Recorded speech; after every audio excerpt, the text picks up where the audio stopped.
அஸ்ஸலாமு அலைக்கும். நேத்திக்கான இஃப்தார் vlog பார்க்கலாமா? ஃபர்ஸ்ட் கஸ்டர்ட் பொமோகிரானேட் புட்டிங் தான் பண்ணியிருந்தேன். பால், கஸ்டர்ட் மிக்ஸ், மில்க் மைட் சேர்த்து ரெடி பண்ணிட்டு செட் ஆகட்டும்னு ஒரு சைடு வச்சுட்டேன். அடுத்து ஜெல்லி மிக்ஸை பாயில் பண்ணிட்டு கஸ்டர்ட் செட் ஆகினதுக்கு அப்புறம் பொமோகிரானேட் ரெடி பண்ணி வச்சிருந்த ஜெல்லி மிக்ஸ் சேர்த்து ஓரளவு ரூம் டெம்பரேச்சர் வந்ததுக்கு அப்புறம் ஃப்ரிட்ஜில் வச்சு செட் பண்ணி எடுத்துக்கிட்டேன்.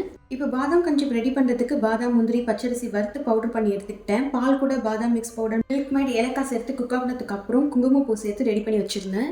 இஃப்தாருக்கு கண்டிப்பாக 2 டைப்ஸ் ஆஃப் ஜூஸ் சில்லுன்னு கேட்கும். இன்றைக்கி மின்ட் ஜூஸ் அண்ட் நன்னாரி தான் பண்ணியிருந்தேன். மின்ட் ஜூஸ் வேறு லெவலில் இருந்துச்சு. கண்டிப்பாக ட்ரை பண்ணி பாருங்கள். இதோடைய ரெசிபி வேணும்னா கமெண்ட்டில் எஸ்ன்னு கொடுங்க.